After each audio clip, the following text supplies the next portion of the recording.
Hey guys, Adam here and welcome to a very special video. Today, I don't know how long this is going to be, but today we are breaking down Green Day, we are breaking down the discography, we are analysing everything, we are discussing everything that they've ever done, and we are taking an in-depth look into their career. So, as you know, Green Day are my favourite band. I love everything they've ever done, and I stand by their work strongly. So, I really do hope you enjoyed this video, and if you feel generous, please leave a like on this video and comment what I should cover next. I've got a couple of bands I want to do for another breakdown discography thing, but please hope you enjoy this video, and any criticism on this video is not really welcome. Like, any hate comments are not welcome, although some of the opinions are very different to some Green Day fans, so please enjoy. So, starting off with Green Day, we have the 3 EPs, the Slappy EP, 1000 Hours, and Sweet Children, and they were all compiled into 39 Smooth, which is Green Day's debut album. I don't know, that debut album had some flaws to it. It had a lot of good things on it though, like Knowledge, the Operation Ivy cover, which was very, very good. I loved that one to pieces. I can't imagine that song not being on the album anymore, because like, I do come back to this album. I really do. I come back to the album a lot of times. I come back to listen to tracks such as Green Day. Yeah, there's a track called Green Day. That was what the band was named after. And Knowledge, At the Library. What was it again? I can't even remember it. 1000 Hours, which was named after the EP that they released. I think that was on the 1000 Hours EP anyway. So, like, that was like during the Lookout years. Like, that was like the debut featured John Kifme, which who left the band after this album. I don't know why. I think they parted on good terms. I don't know, but like, because the Lookout years are like not Dookie, 39 Smooth and Kaplunk, where we'll get into Kaplunk in a little bit into this video, but like, John Kifme didn't have as much rhythm as Trey Cool. He wasn't that good of a drummer, I don't think. I'm sorry, I wasn't very stand-by-ish of him. I was very, very opinionated on him. I was like, nah, doesn't fit for Green Day.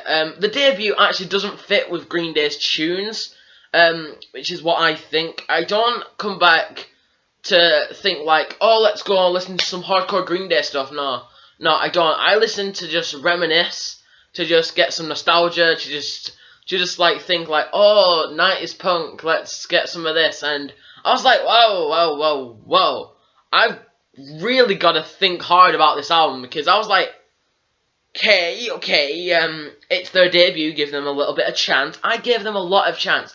I gave them so much chance, and the only flaw I saw was John's drumming. And I think it was called Alistair Bronte,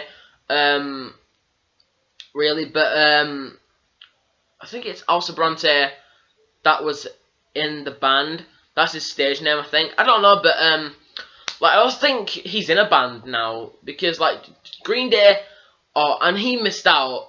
He really did miss out. I mean, if he had stayed with the band, I don't think I would be a fan.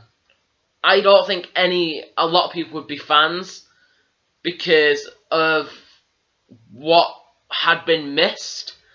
Because, like, you look back on Kaplunk and the debut 39 Smooth, where you're like, okay. If you compare the two, I mean, there is a lot of comparisons there can be from 2000 Light Years Away, 1000 Hours, Knowledge, At the Library, Welcome to Paradise. They're on both, but they're not on both, but you know, but like, you keep looking back and going, alright, Kaplunk is kind of more frantic, and well, I don't really necessarily agree that 39 Smooth is better than Kaplunk. No one agrees with that, but I don't think they're better than each other. I think they're equally as bad. Well, Kaplunk is one of my favourite Green Day albums, and I love it. I really do love it. Their early work was something that is very special to me, but 39 Smooth, I can't give that much of a bigger chance. But it's a really good album if you're into like 90s punk, if you're into like hardcore, like kind of underproduced records. It's a very underproduced album that just had so much potential, but they weren't given the chance. They weren't not given the chance to get that potential out there. And then we go on to Kaplunk, where it was very, very energetic. It was more frantic. It was more like, what was that? It was more hardcore, which, like, I really do like. It, as I said, it's one of my favourite Green Day albums, but I do see why a lot of people are getting into it. I do see why a lot of people love it so much. I do think that Billy and Mike had to keep up. They had to speed up their instruments a little bit, which, I don't know, wasn't that good, because like they couldn't keep up with Trey that much, but they kind of had an idea of how to do it, but they had to like speed up their instruments, speed up their bass and guitar just because of Trey's drumming. And that was when Trey was just getting into the band, because that was when Trey became a part of the band. It's Kaplunk, and that was his debut introduction to the whole Green Day scene. And the fact that he had that, I think Green Day should have rethink everything. And like at that time, they should have rethought everything. Not do the debut and release it with John Kiffmeyer. I think they should have done it with Trey Cool. They should have done the demos with Trey Cool, not John Kiffmeyer, and then done some with Trey Cool, which I think they knew about Trey Cool anyway, but they should have done two, and they should have released one with Trey Cool, which would have been really good. And it would have got a lot more attention and praise and stuff, but it does have a sort of gritty attitude to it, to the record, does Kaplunk. It has a lot of pros to it, like 2000 Light Away was one of my favourites, and 80, which was a nod to Billy's girlfriend at the time, Adrian, who is now Billy's wife. Yeah, and that's actually really cool, because like you can tell how long they've been together, I think they've had 2 kids, and I think, was Billy Joe's son in Swimmers? I think he was. I think that Billy Joe's son is in Swimmers. Wait, is it? Yeah, he was. That's cool. And it's cool how Billy Joe influenced his son to become part of a band. And Swimmers is a really good band. I love it. I love them so much. And we'll discuss them in another episode of this. But like if you think how Billy Joe Armstrong changed his attitude on this album, the band they changed their attitudes, they changed their moods. They had a lot of mood swings, I think, leading up to their albums, but they had some panic attacks when we'll go into that later when we go into the major label years. But when Kaplunk was released, Billy Joe was going through a very, very emotional time in his life, because he was going out with Adrian. His band has just got a new drummer. His new drummer had to adapt, and everyone has to adapt to new things. And the band had to adapt to new music styles because of Trey, and that's probably what got Kaplunk so much attention. That Trey Cool kind of did make them change up their style a little bit, more frantic, a little bit more angrier and more gritty, because you knew Green Day as like the snot-nosed little punk rockers from the Bay Area, and now Trey Cool made them a little bit more hardcore and I think it was Trey's drumming that set them off, and I think that's what got Repris's attention and made them sign off from Lookout, which got lots of shit. So let's go on to Dookie. Woo! So the major label deal. Well, after Kerplunk was released, Billy Joe Armstrong, Mike Dirnt and Trey Cool caught the attention of Rob Cavallo of Reprise Records. Yeah, bruv! Who signed them a deal which got them so much shit. Everyone called them sellouts, failures, like disappointments, and no one ever thought about the band. They were like, they had the opportunity to sign with one of the most major label deals. Even the major label that signed My Chemical Romance, and Rob Cavallo signed them. Now everyone was giving Green Day shit, like from Ohio. I think they were from Ohio or Auckland. Is Auckland in Ohio? Sorry guys, not Ohio, California. Shit. Sorry guys, and like the California fans were like, "You are sellouts," and I was like, "Okay." They were like, "All right, we've got an opportunity, we took it, and you've got to adapt to it." And then Reprise got them so much exposure. They went on to make a record that got them in to the definitive Rock and Roll Hall of Fame 200 list at rank 50. And definitive,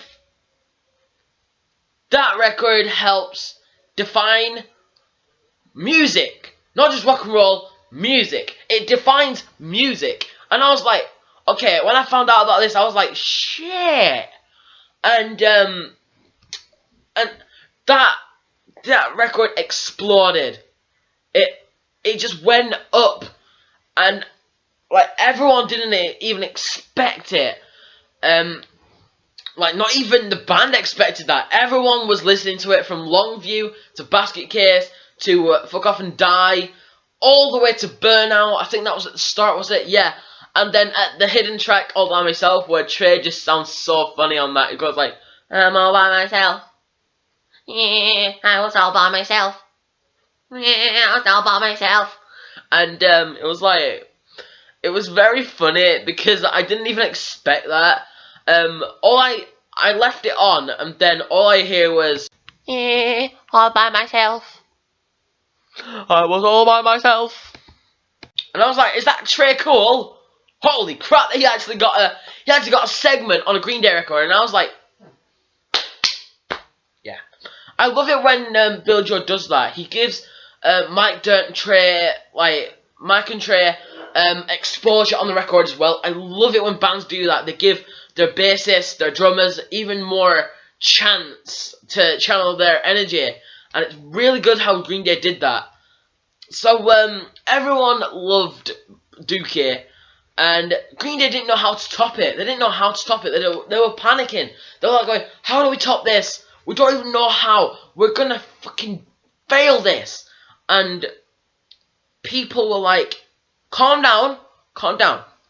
Right, you're not gonna fail because we need to work on this. And they worked on something. I think it was was it 1994 that Insomniac came out? I think it was 1994. I think 95. Sorry. And like Green Day was panicking. They had the tours, and I think like in the first week that Dookie was released, the sales weren't as good because of, you know, their previous works. But when it went around, everyone started buying it. It was in every single ear, and everyone loved it. I love it. The instruments, the second you plug it in, second you put it in. Oh, sorry guys. Like Billy Joe's like crashingly angry, like energetic lyrics and vocals just crashing with the drums and the guitar and the bass, and I don't know what he says. One sec. Okay, I'm gonna attempt to sing it. All right, you ready? I declare I don't care no more. I'm burning out and growing bored in my smoked out boring room. My hair is shaking in my eyes, dragging my feet hit the street tonight to drive along these shit town lights. I'm not going up. I'm just burning out, and I stepped in line to walk amongst the dead. Boom! That is some good lyrics, and I found joy actually like singing that. And like, I think this was at the time that Kurt Cobain died, wasn't it? I think it was, but that was sad, man. So yeah, I actually have Dookie right here by my side. I literally am gonna play it after this video's done. So, like, why did this happen? Why did this happen? Well, Longview did so well. I mean, if you look, Burnout, Having a Bath, Chump, Longview, Welcome to Paradise, which the original track was on Kaplunk, but Pulling Teeth, She Screams in Silence. I like that song. Sassafras Roots, When I Come Around, that was one of my favourites on Dookie. From Burnout to Longview, Basket Case, When I Come Around, and Fuck Off and Die. They are my favourite tracks on this record. I love it so much, and that is why I keep it so safe that I barely even like pull it out. I try and keep it as safe and unscratched as I can. And like that's also weird because when people like saw it, they judged Green Day because like I think the California fans are gonna be like, we screwed up. So guys, that was Dookie, and let's go to Nimrod. Sorry, not Nimrod. Not Nimrod. Not Nimrod. Insomniac. So Insomniac, their energy and their style changed immensely. I mean, holy crap. They really did change a lot. And I think it was for the better. It was for the better because Billie Joe is very angry on this. They're very more energetic.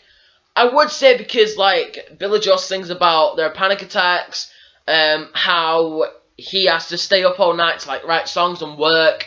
It's filled with anger and frustration. I think that's what got me into it. I think it's what hooked me because also like Billie Joe saying I'm a walking contradiction. It's like, whoa, mate. It's like, I'm a walking contradiction and I ain't got no right. And I was like, boom. That track is one of my favourites as well. I love it so much. So, like, why did Green Day why did Green Day change up their style? Well, Dookie really did do well. They wanted to make another Dookie, but they couldn't do something like that. But they did the next best thing. They made another record. They didn't care. They just sat down, wrote songs, and made another record, and didn't give Dookie as much recollection, which I thought was very good because of the fact that they just wrote songs, they blasted out some punk rock, and it is one of their best like works of all time. And I would say that out of the 12 albums, this is my 6th favourite. My first favourite is American Idiot, but we'll get into that very much later in the video. And I actually did come back to Insomniac a lot of times, but it's so weird listening to the early works now. I've heard like Revolution Radio, Uno Dos Tre, American Idiot, and 21st Century Breakdown, stuff like that. It's so weird and it's so cool. Just going back to their old works, saying this is before their big mighty successes. And well, actually it wasn't.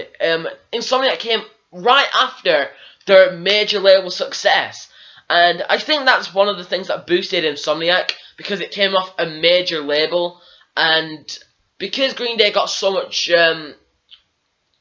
praise for Dookie, off the major label, and the crowds and the fan base and the critics. I have actually got a DVD over there. One sec. Alright, here it is. The Green Day Dookie Ultimate Critical Review. I've actually got this. I got this for like £5, and I was like, holy shit, man. And it's got people like it's actually got people like discussing it and reviewing it. And Billy Joe Armstrong makes an appearance on this, I think. I haven't actually watched it a lot, but I really do like Dookie's artwork. But I wish they made one for every single album. I would be all over this. I mean, I watch critical reviews on loads of Green Day stuff, and if they made this and for every single one, I would be all over that. I mean, holy shit. Oh yeah, and if you see at the top, the world's greatest albums. This made it to one of the world's greatest albums, and I am proud to be a fan of Green Day so much. But Insomniac, they sing about panic attacks, they sing about stress, they sing about just nostalgia, they talk about being nauseous. Sing about redundancy, I think. Was that on Nimrod? That was on Nimrod. They sing about being tired, being stressed. They sing about some of the most best things of their career, and I really do like that bit. I also like the bit where he, like Billy Joe sings about being tired, like going, I'm having trouble trying to sleep, and I'm going like, I said like the meaning of the song is because he was writing songs, he was writing stuff, and he just he can't sleep because he was too busy doing stuff for the band. And I do agree that it was kind of stressful time because of Dookie's success. He tried to top that, but I don't think anything could have topped it, or could it? You never know. But it could. They could be topped. But Insomniac didn't top it. No, it did not. But he got a lot of praise as well. Not as much as Dookie, but it did get a lot of praise, which it really does deserve because it's a very good album. And I think that some of the main cons of it is kind of like Armitage Shanks, which isn't really a song I particularly like, but I do keep coming back to it. It's not a bad song at all. I really do keep on seeing why people like that song. But actually, do you know what? That's the Insomniac one done. So please do enjoy Nimrod. And holy crap, man, we have been recording for a long time. A long time. Alright. I'll see you for Nimrod, guys. Okay, alright, let's go to the downfalls of Green Day career. Going down to the downfalls of Green Day's career because Nimrod kind of was a downfall. People call it a downfall. I do not, but people do call it a downfall, so that's why I'm trying to address this, because it's not a downfall. It is a new chapter. Every single album that Green Day has put out is a new chapter, and I don't see it as a downfall if people don't like the songs.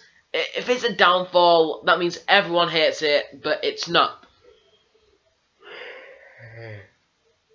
But I don't think people like it because of the abrasive styles they took on.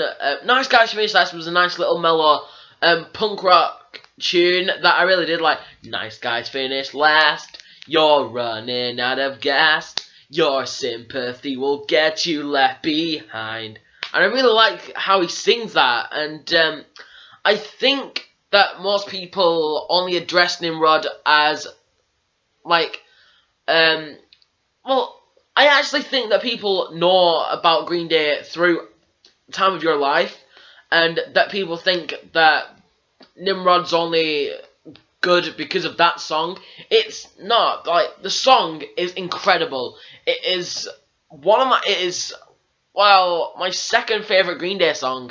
It actually is, and I know it's a little bit stereotypical. Oh yeah, you're going with the popular songs because it's more popular. You think no, I'm not. It's popular because it is a good song. You've got to admit it's a good song, and like I don't see Nimrod like being defined by that one song. Redundant, Waiting, was that Nimrod? Wait, what?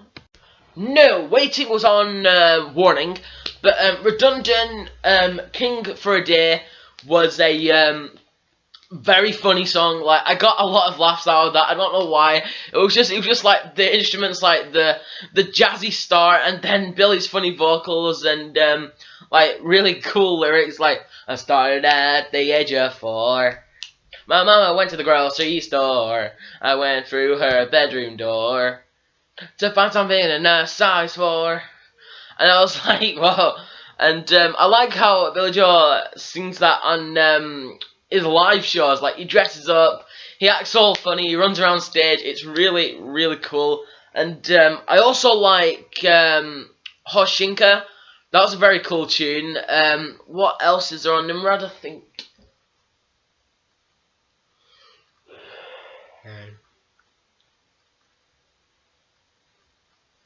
Oh yeah, Platypus. I Hate You.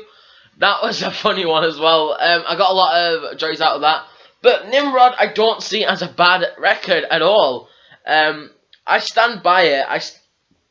I stand by it very strongly. I stand by the fact that it's one of the most underrated Green Day albums of all time. People don't see the good material. I think people just skip to Time of Your Life and King for a Day and then just be done with it. But I don't think a lot of people like address it as a good album, because Green Day works a lot on this album. I really do address that. But the fact that they tried their best was actually very admirable, because they tried to make something like Dookie. They worked their asses off to try and meet Dookie's standards, but just because an album doesn't meet that kind of standard doesn't mean you don't give it a chance. So I hope I've actually made you want to go check Nimrod out again. If I have, win-win. But let's go to the most underrated Green Day album ever, which is Warning. God, Warning.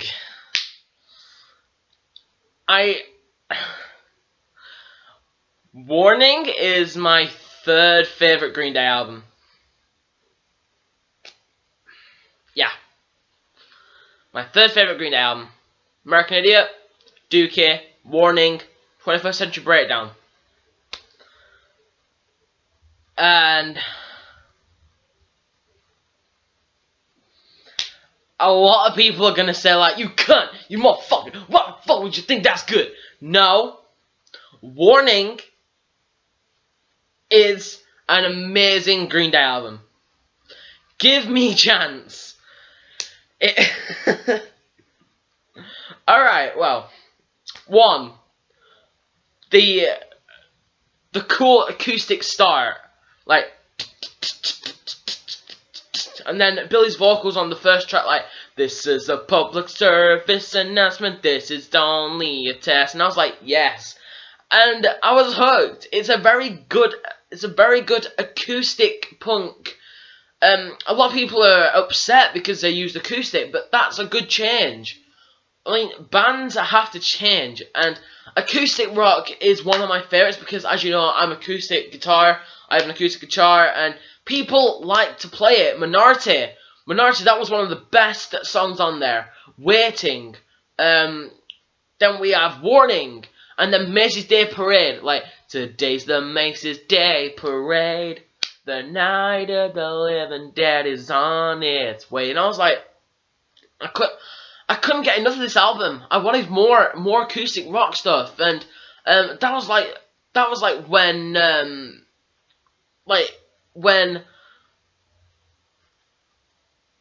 That was like when I was getting into Green Day, and I was hooked.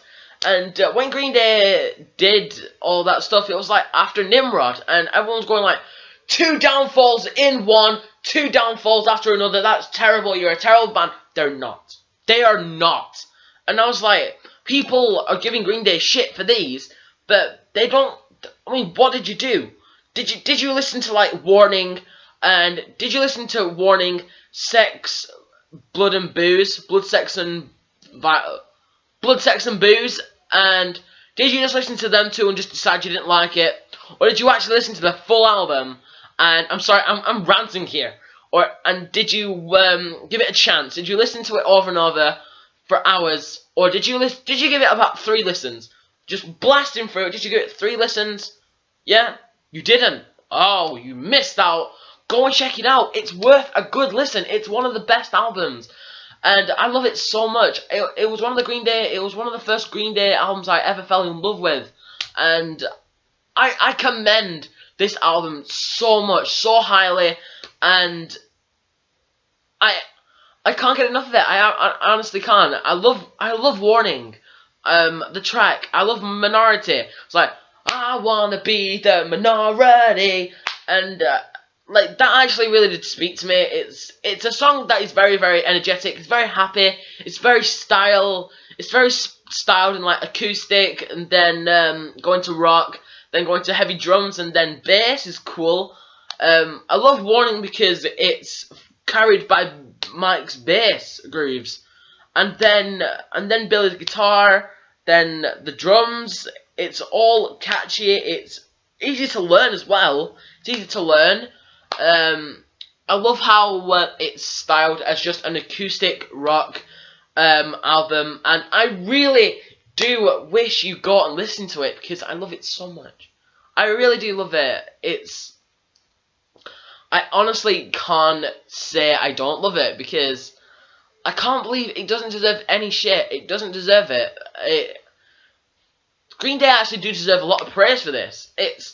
In some ways, it is kind of better than Kaplunk. It is kind of better than Kaplunk. And I do, think Kaplunk is good. But in some cases, it's better than Kaplunk because of the edge. It's got more edge, and although it's not punk rock like Green Day's earlier material, it's still a good punk rock album to just mellow out to listen to. And yeah, it's one of the first Green Day albums that actually got me into Green Day, into the whole punk rock scene. It styled my change in music, and I just love this album so much.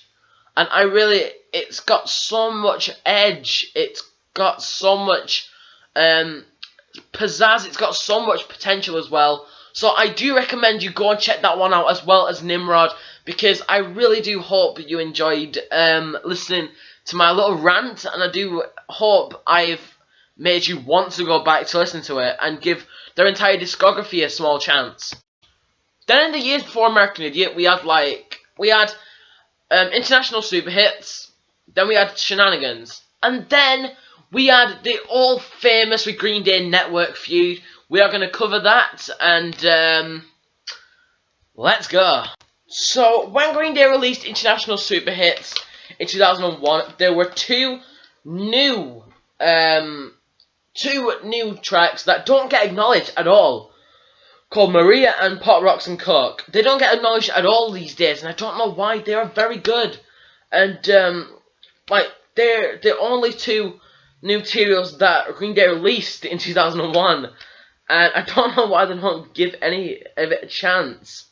So now, International Super Hits, yeah, their greatest hits, their singles, but along with that, we had the DVD, which was International Super Videos, which was their videos up to then, and it's very good. It's very good to have in your collection. If you're a Green Day collectionist and if you're a collector of their stuff, I really do recommend you hunt this one down. And if you haven't got this, I recommend you hunt this one down as well. It's a very good album. I love it so much. It's a good one to listen to if you just want to listen to some of the best Green Day earlier works. And I really do go back to it now and again, because it's got tracks such as Longview on it, yeah. Basket Case, Macy's Day Parade. As I said, I love that track as well. Warning, Minority, Nice Guys Finish Last. See, guys, people, like, these are actually classed as some of the best Green Day songs. And I'm so glad to have this in my collection. And as you can see, it's like, got Green Day on the back, like, oh my god, I've seen some shit. I've seen some shit. Billy's expression though, holy shit, it's like, I've seen some shit, man. I've seen some shit. Oh god, that's what I love about this band. It's just got they've just got so much edge. They just got so much humor. They just built in every single bit they can to just make everyone laugh. And I don't know how you can not love Green Day. Then we're gonna go on to Shenanigans. It's not a studio album at all. I don't know why. It should be. It's got so much good albums on it. Shenanigans is a demos compilation album with B-sides and stuff, and I have no clue why this wasn't released as a I think Espionage was used for Austin Powers. That's actually why I bought an Austin Powers soundtrack, just to listen to that.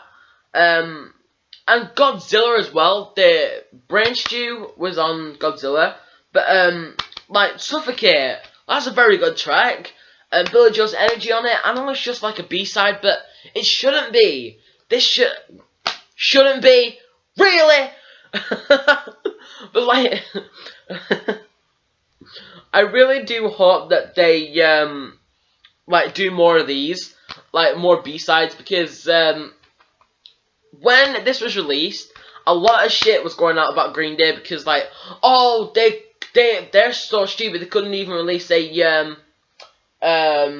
proper studio album instead of international super hits, and everyone was like, chill out, they deserve a break, don't they? I mean, like, God's sake, they need something.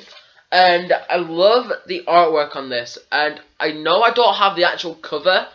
I actually made a little poster out of it, and I don't exactly know why, because there was a collage right at the back, and like I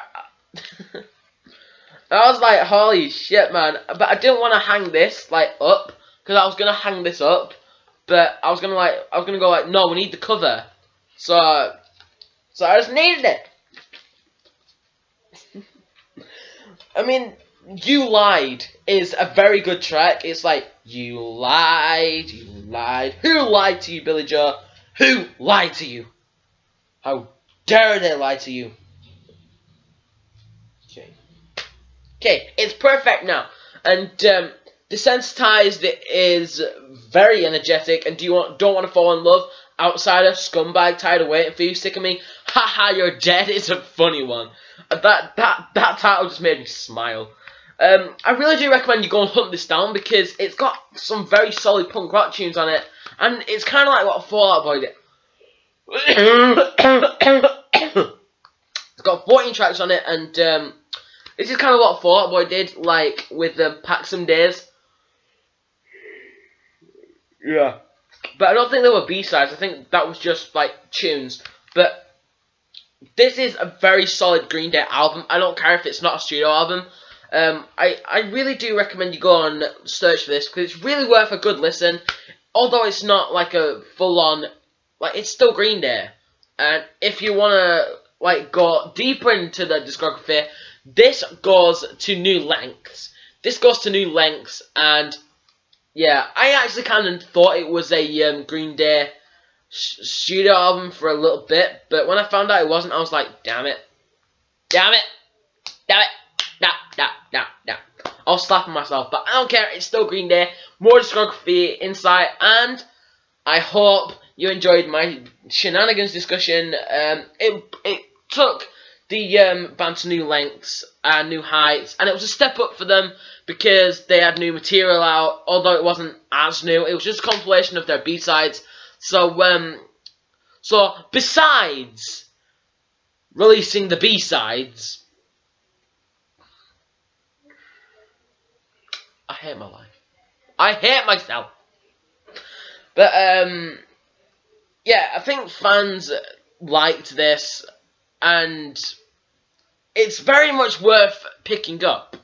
I don't know why it's not a studio album, like, well, classed as like an actual album, because they just call it a compilation album. It should be released as an official album by Green Day, because that would be cool. And plus it would make Green Day's discography more broader and more expanded. So I hope you enjoyed Shenanigans, and I'll see you guys. I think you know what's coming next, and holy shit, I am so happy to be discussing this. Let's go! But wait,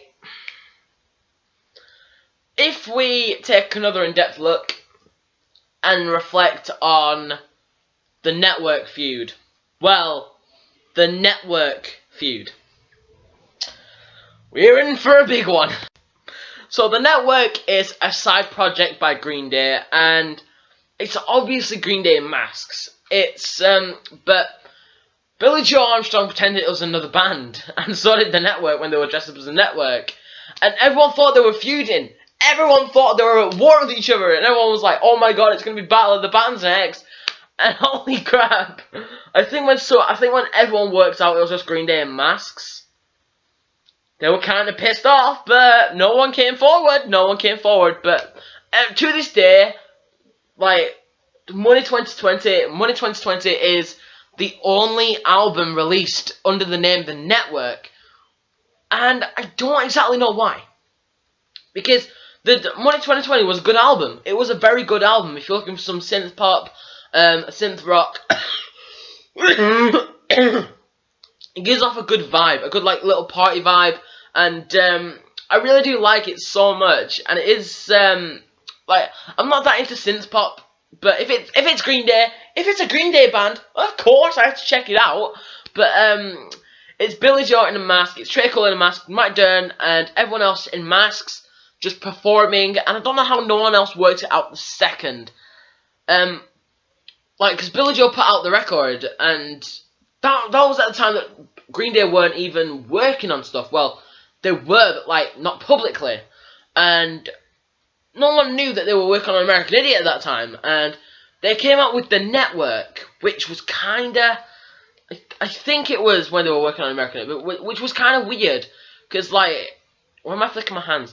Which was like, kind of strange for Green Day, because no one thought that sort of stuff would happen with Green Day, because it's kind of like a, media, it's like an attention seeker. I don't want to say that, but it's kind of like an attention seeker. They're pretending to feud, and it gets more fans, more attention from the media, and people think, oh my god, we need to like back Green Day, we need to back the Network, we need to back everyone. But everyone's like, just stop. Did no one even wonder why they did they didn't like interview the Green Day and the Network at the same time? Why? Like, that should have been the thing that should have happened. But it was like one of the funniest things that could have happened to Green Day. And I really, when I heard about it, like, obviously I wasn't born when this happened, but I was just reading up about it a couple of days ago when I was preparing this video, and I was like, wow, holy crap! And I had to address it in this video because it's Green Day's career. And I was like, Jesus Christ! I couldn't get more, like, I couldn't get enough. But I had actually listened to the Network before, and, like, a couple of months back. And I was like, I knew it was Green Day, but I did not know that this happened. And, the feud happened. But I really do recommend checking out the Network. It's a really good album, and it kind of does sound like Billy Joe. Well, it is Billy Joe, but like, Billy Joe tries his best to not sound like himself, which is kind of good, because like, he's trying his best. But I love it so much. It's a very good album. I do recommend checking it out. Let's go to American Idiot. Oh my god, I'm so excited! Whoa, man.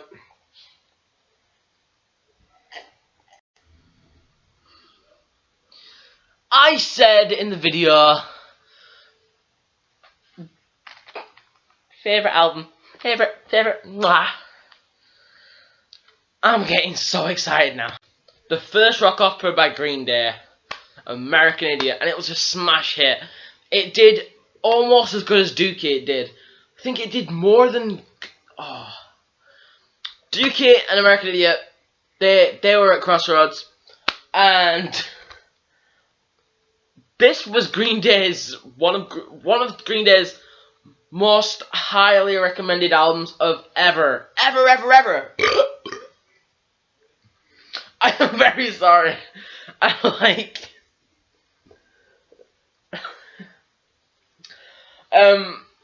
like from the self-titled track to Homecoming to What's Your Name, going to St. Jimmy. It's a very good album. I love it so much. It's the first Green Day album I ever heard. I fell in love with it the second I put it in. The guitar's like da da da da da da da da da da da da da. Then the drums like da da da da da da da. Then the bass line and the lyrics, and then the transitions between Jesus Suburbia, and American Idiot are just fantastic. Cause it's like dun dun dun dun dun dun dun, and Green Day's like performance on this album is their best ever that they've ever done. And like what changed for them is that they became more political, which happened in Warning as well, which most of you won't know about because you didn't give it a chance. I'm sorry, but like what changed for them is like their political views changed a lot. They spoke more openly about war and the generations and what life was like in the presidential state right at that time, which was George W. Bush, which probably wasn't the best decision. I'm sorry, but like the Bush administration had caused a lot of conflict, and Green Day sang about that, which caused more conflict, which got me hooked. Got a lot of people hooked on this, but like people got annoyed, like people who were followers of the Bush administration got really pissed off about this, and they were like, no, they're singing bad about our president, and holy crap, we need to get on this. Too late. The record's out, the songs are out, what the hell are you gonna do? It's a punk rock band, you idiots. And like, that's what people thought. It's like, we're a punk rock band, we don't give a shit what you say. F the administration. And that's really what I thought was cool about that, because like the whole album was a big fuck you, and I was like, ho! I'm doing ho a lot. I don't know why, but like, as I've said, I borrowed American Idiot off my cousin once, like 5 years ago. 5? I was 9, and he was like, yeah, sure. I put it in, and I was like, oh, wow. And I didn't give it a chance. And then I was like, oh, that's why my cousin likes it. That's why my cousins like it. That's why everyone likes him.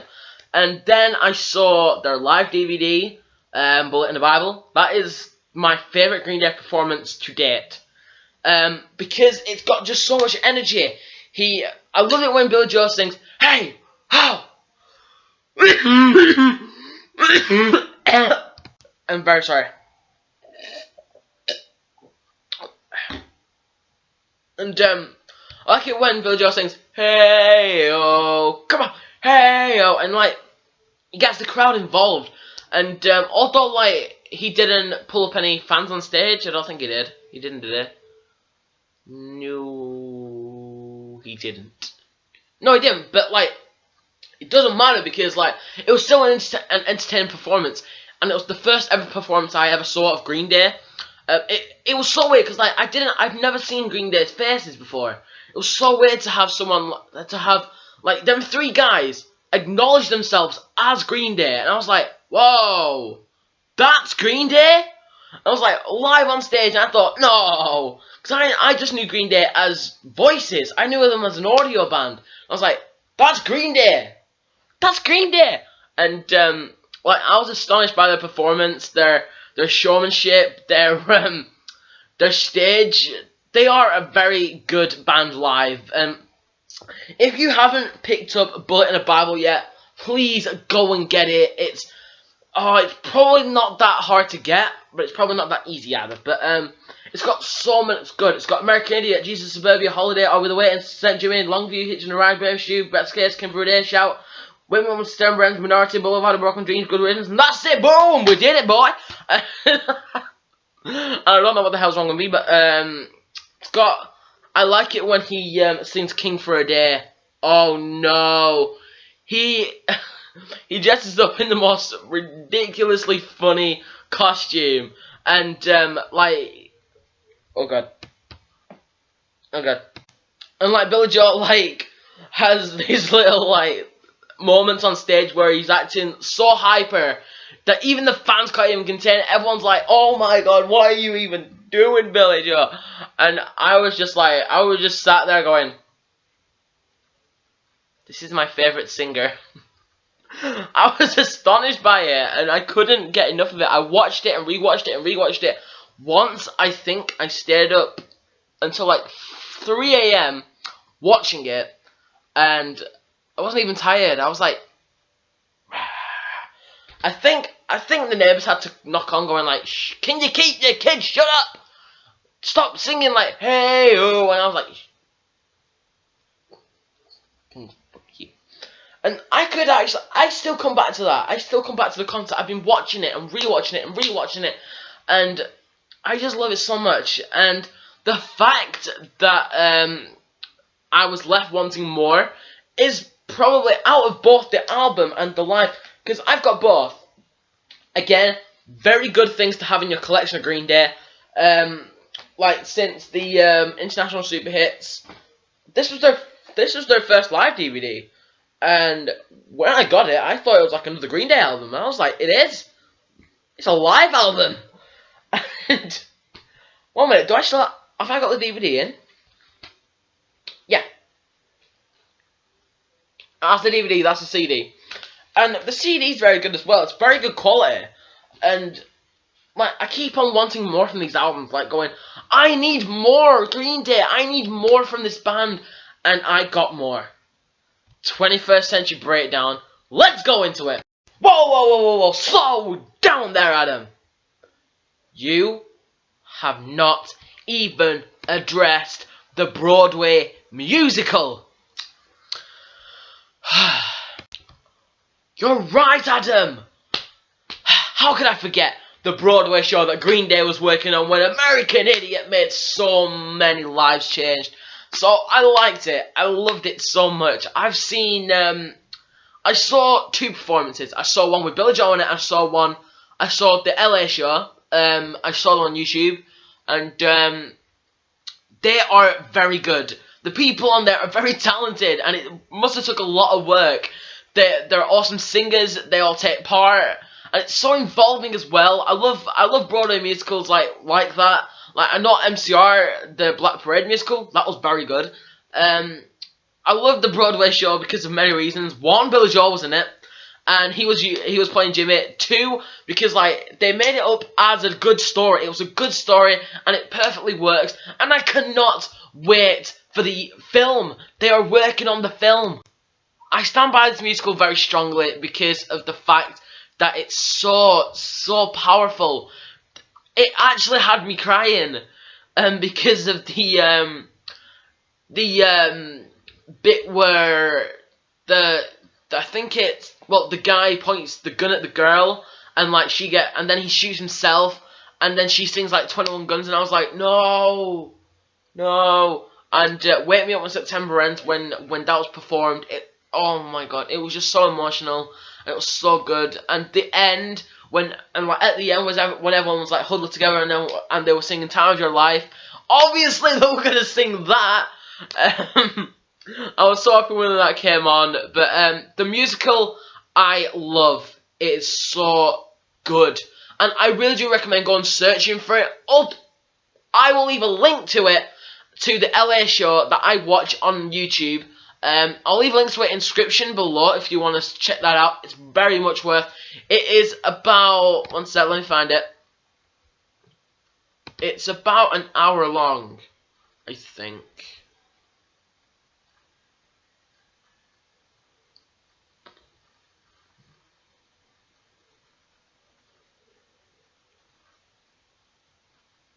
It is, let me see.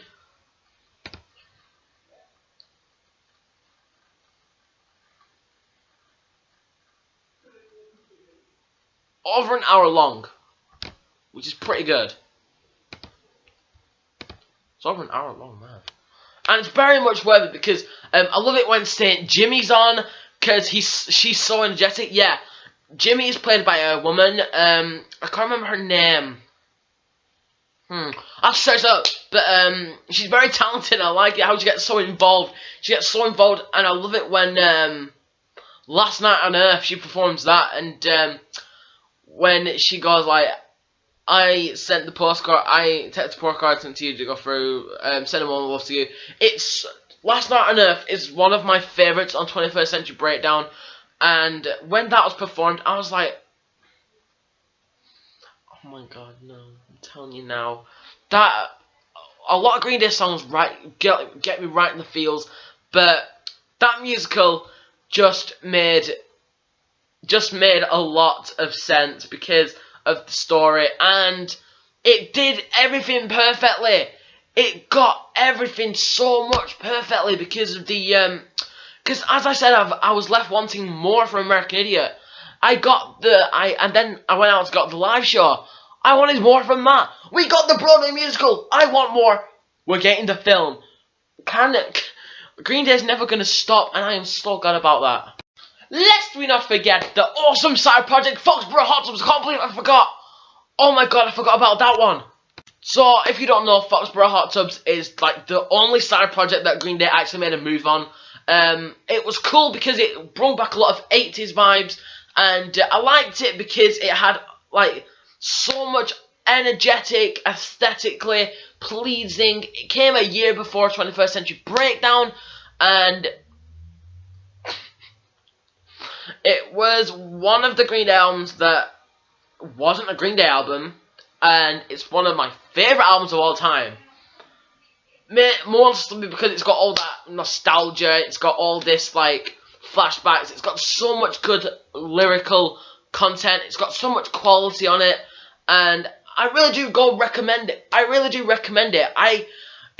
Let's say I was reviewing it right now, I would give this a 5 out of 5, and just go listen to it. Just search it up on YouTube. The full album might be on YouTube. Go and buy it if you want. Go and buy it on a CD, on vinyl, anything. It's worth a listen. It's worth supporting the artist so much because it's Green Day. They still do hot tub shows to this day. They did one on the Revolution Radio tour, and that was very good. I love watching them perform live as Foxborough Hot Tubs because it's like the only other band name they go under. Because the Network kind of did fail, but it didn't fail as much as some of their other bad albums. Come on, man, stop saying they're bad albums. And because they're not bad albums at all. No Green Day album is a bad album. But I discovered that because of Green Day, basically. Like, people were talking about it, and it was unique because it was different to Green Day's style, mood, energy. They were all funky. They were just childish, so immature sounding, and that is what's so funny about it. So let's go on to something you've been probably waiting for all this video. Let's go to 21st Century Breakdown, because I'm sorry I've been stalling, but I have been wanting to do the Broadway musical. I want to break down every single inch of their career in this video. So we're probably going to go over an hour. I'm sorry. I think we've gone over an hour, oh my god. But I really do recommend you listen to Green Day's entire discography and give them a chance, because trust me, there's a lot of gems. 21st Century Breakdown. I once was lost but never was found. I'm think I'm losing what's left in my mind. Let's go! 21st Century Breakdown, guys! Oh, it's my 4th favourite Green Day album, as I've said earlier in the video. And I'm telling you now, I'm so happy because this was, like, their 2nd rock opera that they did. And 18 tracks of pure joy. So, I had a lot of fun listening to this album because of the energetic styles it took on, mixing with slow-paced songs. Like I said in the Broadway musical thing I said earlier about Last Night on Earth. Last of the American Girls is a very good song as well. It's like, I don't actually know the lyrics to that. Because as you can see, I've not got the disc is in the CD player. But as you can see, I've not got the book. I don't know where it is. I've lost it somewhere. But, like, I like it how he goes, because she's the last of the American girls. And I think he's talking about Adrian. But, that is, yeah, Adrian, but his wife. But, this is about 2 characters, Christian and Gloria. Who actually kind of do remind me of Saint Jimmy and what's her name. Because of the fact that, okay, so, Christian is kind of rough around the edges. He's, kind of a loose cannon, kind of like Saint Jimmy. And, like, Gloria, just, she's mysterious, she's wild, she's a wild card, and trust me, that's what they're describing in What's Your Name. So, I like it how they're reminiscing about American Idiot. It just makes me so happy to think about that. And, like, this actually did bring back a lot of memories, like, listening to this. And why have I got GTA running? Shut up! And I'm sorry, I had GTA running, and then someone shouted like, "Oh, you motherfucking moron!" And I was like, "You fucking freak." So, like, the fact that Green Day changed their styles was very good because, like, no band can have the same style. Like, it's like if they had the same style for like 12 of their albums. No, they wouldn't get as far as they have. And the opportunities that they've had, they wouldn't have them if they didn't have to change up their style. So, like, this rock opera is done in chapters, because you've got Act 1, Heroes and Cons, Act 2, Christians and Saints, Charlatans and Saints, sorry, and then Act 3, Horseshoes and Hand Grenades. Like 21 Guns and The Static Cage and American Eulogy are very good tracks to finish off the album. And then when Horseshoes and Hand Grenades came on, I'm not a fan of the skits, like A Song of the Century.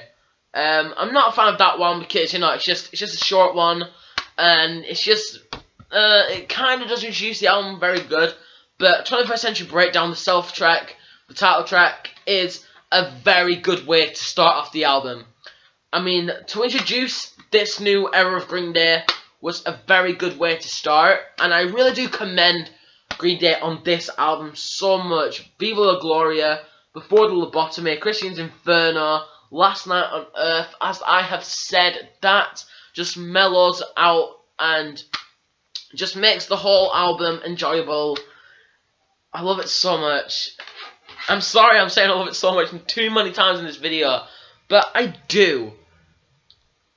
Oh god, a lot happened for Green Day after this. Like, they didn't get into the Rock and Roll Definitive 200 this time. I don't think I've said American Idiot made it into there at the 60s. Like, in the 60s, like, I'd like they made it. I think it was 64. 64. Like, 14 above Dookie. I mean, Cole, come on. Come on. You've got to admit, that deserves a lot of recognition. And, like, when this was made, the story was made a lot more looser, I'd say. It wasn't as compact as American Idiot was, because of the fact that there was less tracks on American Idiot, so they had to get the story out like a lot faster. But like, there should have been 33 songs on American Idiot. but they made Jesus Suburbia and Homecoming, like, they did 10 songs, and they all transitioned, which was amazing, and I miss that. I really miss that when someone did that. But 21st Century Breakdown, mind you, is a very, very good album, and I do recommend you go and listen to it a lot more than I do some of their other albums like Kaplunk. Yeah, I'm sorry, but Kaplunk's like as I've said, like my 6th favourite. So thank you guys for watching the 21st Century Breakdown. I am gonna review the live one now. Let's go to Awesome as Fuck. It's gonna be cool. I'm so hyper in this video. It's like I'm actually doing a video, like a full-on video about my favorite band of all time. It's so cool, and I've got like a picture of Green Day right there, like just as a desktop background. It's just oh my god.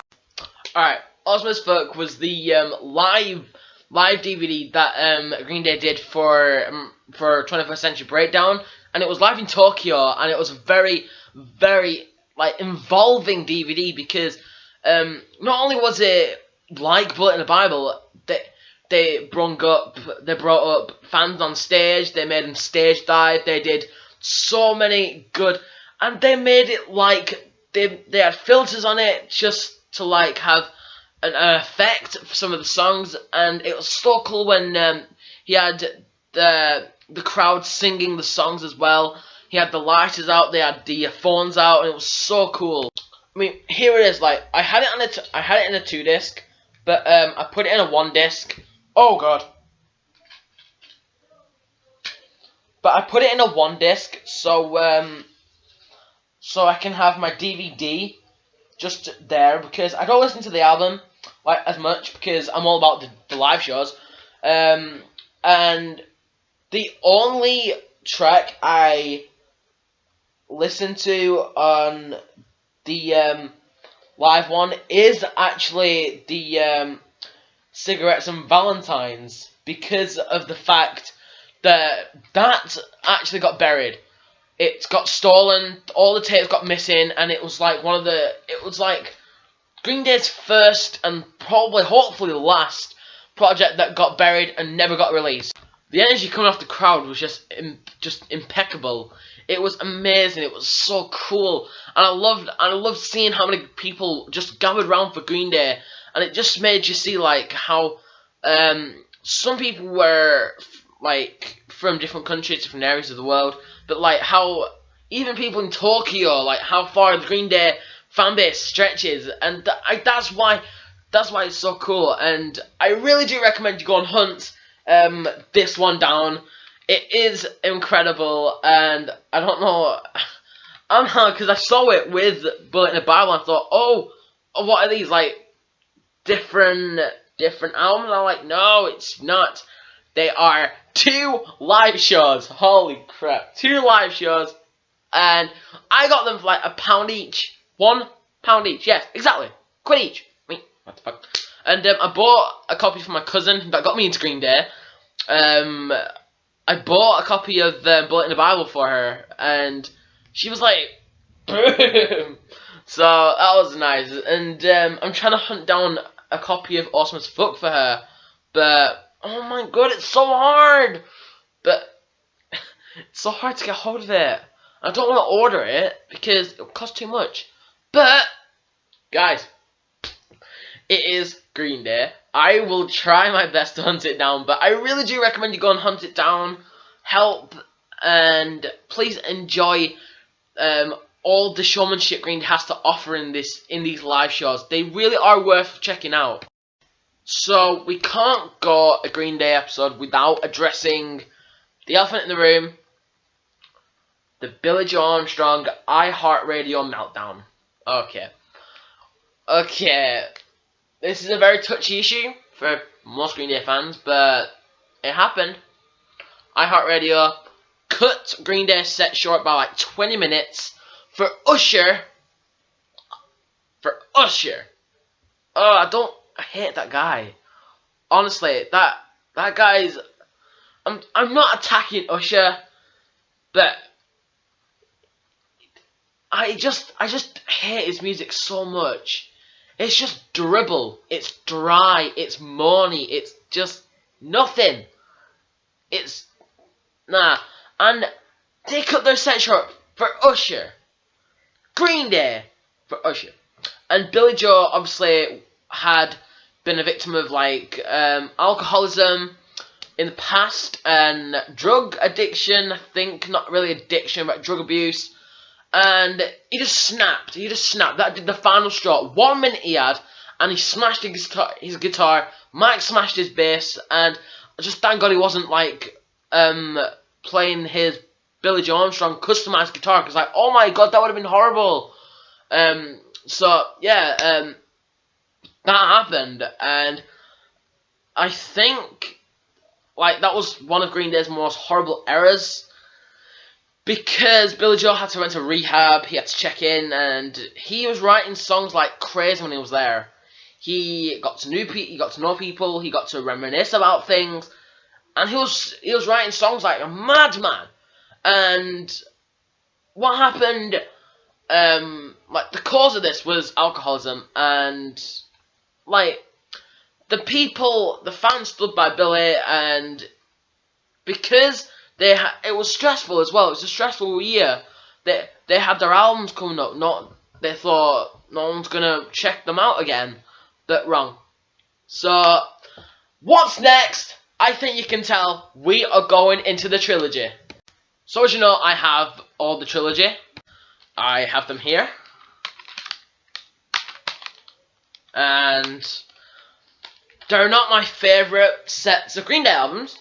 No, of course I'm not. But they're not the worst. There is some smashing tunes on here, and it just give a lot of like more punk pop like sort of stuff.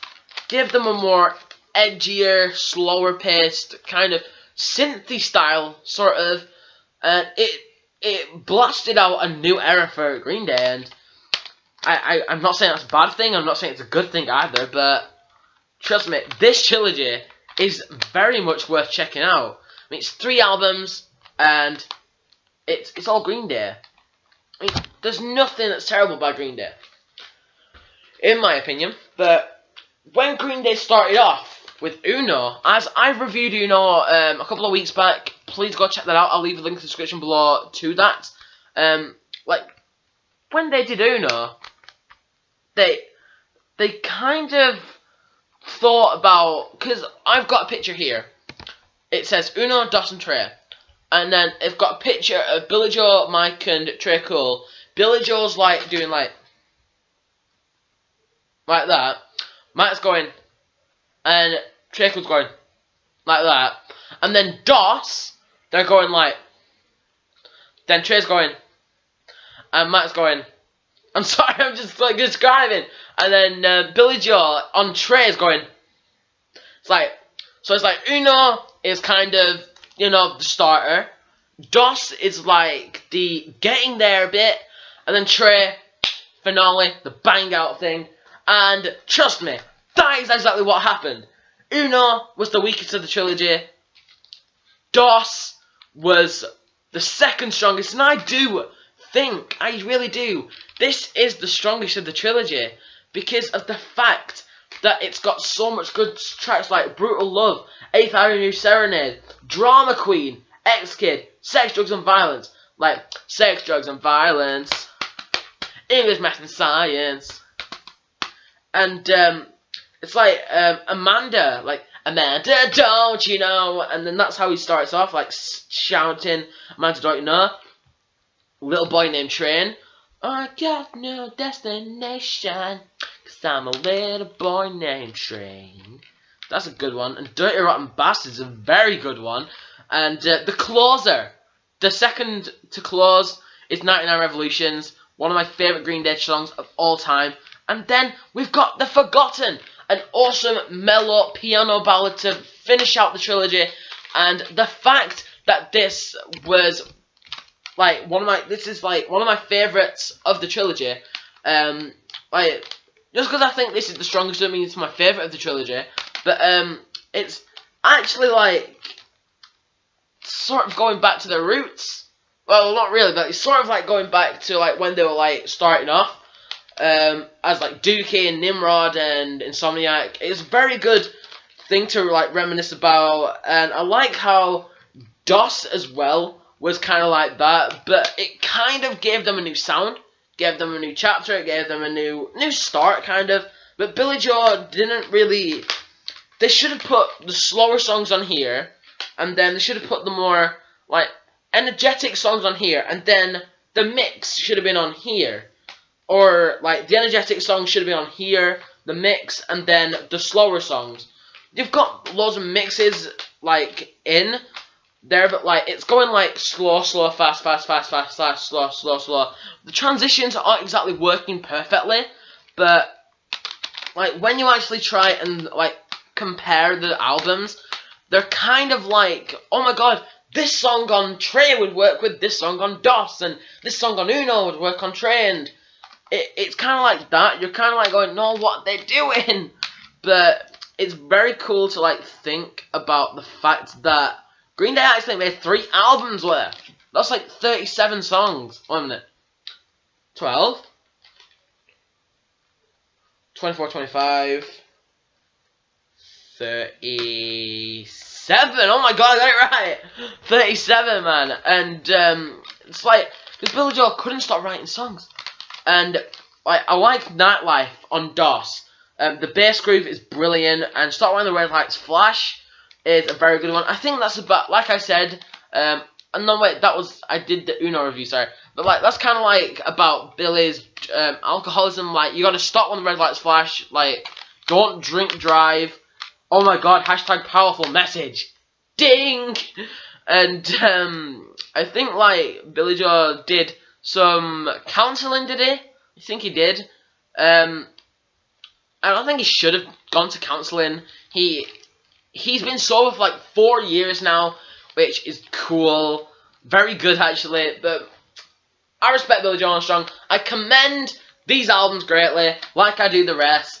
I recommend you go and give these a listen. Go and get them. Go and buy them. Hunt them down. I listen to them on digital. That's actually better if you go and listen to them on digital. It was a pain in the arse to get these, but yeah, I got them anyway. But let's go on to we're almost done. Yeah. Okay.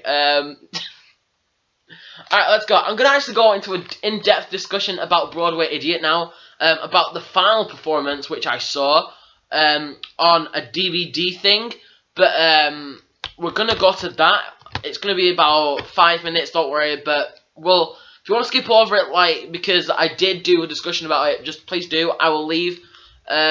Just give me a chance, because I really do like... I really do like to do in-depth discussions about this band, and I really want to do it in this video, so I hope you enjoy the Broadway Idiot. So, Broadway Idiot. The performance was made a couple of years back, and yeah, Billy Joe Armstrong appeared as St. Jimmy. He sang the song, and he did a very good job. He really did. The whole cast I commend greatly. You guys did a good job. I don't know if you're going to see this. You're probably not going to see this. But you guys did a good job. A spectacular job. And I respect you for everything. You're so talented. You're so talented, man. And I've seen quite a few Broadway Idiot performances. But, like, the Los Angeles performance that I saw was amazing. I couldn't stop watching that. And then, like, I like the fact that you're making stories like one guy goes off the rails. He starts to go as the punk rocker and then one guy is thinking about going to the army. Like that links back to what is it? Wake Me Up When September Ends. That links to that video. And I love it when the guy finds out that his girlfriend's pregnant, and I love that because it makes me think of Christian and Gloria from 21st Century Breakdown, because in the video you find out that Gloria is actually pregnant, and that's like, oh shit. And when and then it's like they're I think that's why they switch up between 21st Century Breakdown and American Idiot, because like 21st Century Breakdowns, like Christian Gloria, they are in there. They're not referred to Christian as Christian Gloria, but they are actually there are a lot of theories about that, but I stand by that theory that they are Christian Gloria because of the fact that the girl's pregnant. I know a lot of girls get pregnant, but shut up. But it's just weird because they have American Idiot, and then they have 21st Century Breakdown, then they like, I think that Christian was kind of off the rails anyway, and they were kind of on and off. They were both off the rails. They were both going crazy. They were both mental, and I think they both did something stupid, and think that's why 21 Guns is them trying to hide from the police. Yeah, but Christian and Gloria, just brilliant. But the girl that the guy met was actually what's her name? And I wouldn't say that like Jimmy, because Jimmy is another person. I'd say the Jesus of Suburbia, because you know I wouldn't say Saint Jimmy is the Jesus of Suburbia, because of the fact that they are two separate people in the Broadway musical. But like when they kind of go off the rails a little bit, like I like it when he goes, "I joked off into oblivion last night," and I was like, wow, wow, wow, wow, wow, wow, wow, wow, wow, wow. Did you have to say that though? "I joked off into oblivion last night." I was like, wow. But it's funny though, because like you keep the humor, you keep the vulgar humor, and very fresh, very gritty, very grimy, and it's so funny to watch.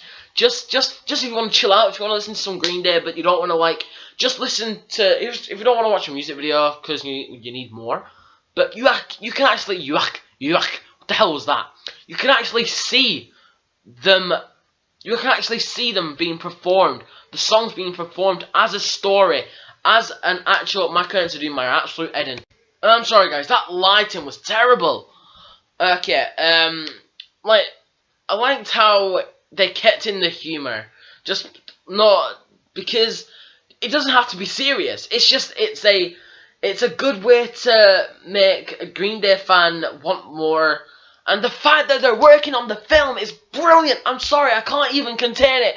I am so excited for that film. I can't even wait for it to come out, and it's not even finished production yet. I can't wait. Keep your cool. You're a fox, not a fanboy.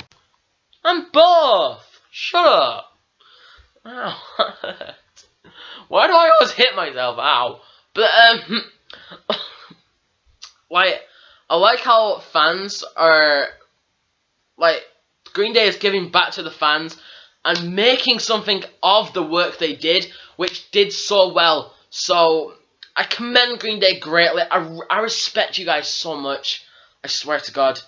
I'm coming off a little bit fanboyish in this video, but I'm sorry. I'm a major like Green Day fan, but we're going in to Demolicious now. We're analysing that, so we're gonna get into it. Let's go. I didn't like the lighting. Like the lighting when I do that, it's kind of shit. But I didn't like the lighting when I close the curtains. Demolicious. Well then, we have got some stuff to discuss. So it sounded. It's a group of demos. It's a group of demos by Green Day that they did for the Uno Dos Tres trilogy, and it's very good. It is very good. Oh, by the way, I didn't acknowledge Quattro in this because of the fact that it's just a documentary about the trilogy, and I haven't seen it yet. I'm sorry. So they're basically like studio practices for the trilogy, for tracks like 99 Revolution, Stay the Night, Amanda, Amy, stuff like that. And like Mike Durnt put on Twitter, it's like, that is what they would have sounded like if they were still with Lookout Records. So, like, it was such a godsend because the demo, that is what Uno Dos and Tres would have sounded like if they had stayed with Lookout Records. That is exactly what it would have sounded like if they didn't sign with Reprise. And it's such a godsend that they signed with them, because Rob Cavallo really did make a good move on noticing them. So like, I like how they did. Sorry guys, how they did this, because this was released in 2014, but they did this for the fans because they wanted to give back. They wanted to make sure that the fans weren't getting bored, and I like that. I like how Green Day make sure the fans don't get bored. They took a 5-year break from American Idiot to 21st Century Breakdown. In that time, what happened? Foxborough Hot Tubs and stuff like that, and like, during this gap that Green Day were taking from Uno Dos Tres to 2016, 5 years, like, we had Demolicious. Wait, 2012, 13, 14, 15, 16. 4 years, I mean. But we had Demolicious, which gave back to the fans, which were left wanting more and more and more Green Day. I love how Green Day do that. It's just so good. And, like, the fact that people didn't like Demolicious and they think it's just the same, sounds the same, you didn't listen to it at all, did you? You didn't! You didn't! No, you didn't! You didn't! You listened to like 2 tracks that sounded kind of like him, but no, you didn't listen to the full thing, and I heard different songs. And I'm sorry for the lighting, guys, but I heard different songs, you heard the same songs, you didn't listen to it, you didn't listen, no you didn't. Don't argue, no you didn't, you're lying, you didn't listen to it. And like, I hate fans that do that, like, they go, I listen to every single Green Day album and I think they all sound the same. I hate people who say that so much. Comments like that are not welcome at all. And like, when when the like, Demolicious came out, it was like, oh God's sake, another reboot. And I was like, no. People were like that, and I was like, no, no, no. It is Green Day releasing demos, and it is very good. I really do recommend this. I'm saying this a lot, I'm sorry, but I really do. I recommend you check out the discography. You check out every single thing this band's put out, because it's so good. It is punk rock at its best, and please, I swear to God, you will not regret it. Oh God, I've bit my tongue. I've bit my tongue. Boom! Let's go, Revolution Radio. Let's go, bro. Alright, Revolution Radio, the newest release from Green Day, and holy shit, Green Day went right back to their roots. It is their best material in 8 years, since 2009, 21st Century Breakdown, and trust me, the Uno Dos Tres trilogy art is good, but I swear, nothing compares to what Revolution Radio brought us, and the best work that they did is American Idiot, but I am strongly standing by this record. It's so good. From Somewhere Now, the mellow like starter, to Say Goodbye, to like going to Bang Bang and Revolution Radio, to Say Goodbye, then Outlaws, Bouncing Off the Wall is very good. It's like, and it's all that I want, and I wanna be free. And I'm like, it's such a party anthem. It's such a good, bombastic, awesome, adrenaline pumped track that does deserve a lot of recognition. It really does. And Green Day are going back to their roots in this, and that's why people loved it. Like, they're going back to their punk rock, garage rock roots. They sat down, they wrote songs. The last time they did that was probably Warning or Nimrod or stuff like that, and trust me, this brought back a lot of them memories. It brought back, I mean, Somewhere Now brought me back to Warning, where the acoustic stuff, like the sort of guitar starts, and then the Bang Bang and Revolution Radio just brought me back to something by, like, Insomniac. I swear it did. I don't know why, because, like, it just fits with that, and the aesthetic, the artwork that they did for Insomniac works perfectly with, like, the videos and stuff, and the soundtracks, and how it's all styled.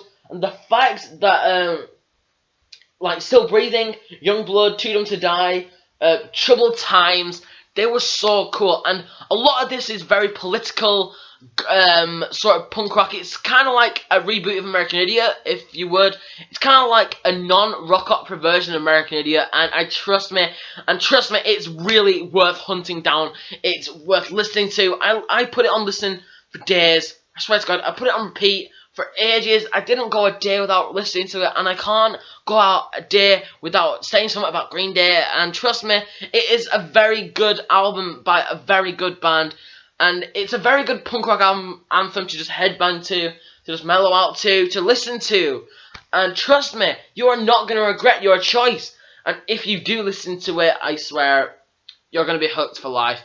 Green Day is going to shout in your ear about political stuff, about masturbation, and that Billy Joe is going to hit you over the head with a bloody blue guitar, and you are never going to escape it. You are going to be hooked. You are not going to choose that Green Day life. Green Day life will choose you. I stole that off an Instagram bio, and I am very sorry. And yeah, I follow a lot of people who on Instagram, even on Instagram, like post about Green Day stuff.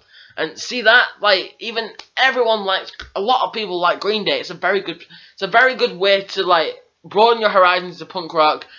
But yeah, that's nearly the video. Oh my God, thank you for watching Revolution Radio, and holy crap, man, we are gonna go on to the reflection part, where it's not gonna be as long, so do not worry. I had to limit some of my stuff on this video because I didn't want it going over 2 hours. I don't think it's going over 2 hours, don't worry. It's gone over an hour, but holy shit, mate. Present day Green Day is amazing now because they're working on the fleshed out film, and they're on their tour right now. And hopefully they make a Revolution Radio tour DVD, like they did for Bulletin about Awesome as Fuck, for the their major breakthrough stuff. And holy shit, I hope they do. That would be so good. But you never know, do you? So thank you guys so much for watching my massive Green Day career discography sort of breakdown video, and I will see you guys for the next video. Peace out, guys. I did that. I'm sorry. I did that. I didn't. Peace out. Love you guys. You're awesome, like I said. And bang, bang. Give me views. Oh my God. Alright, I'm so happy I got to talk about my favourite band. I'm so happy I got to do this.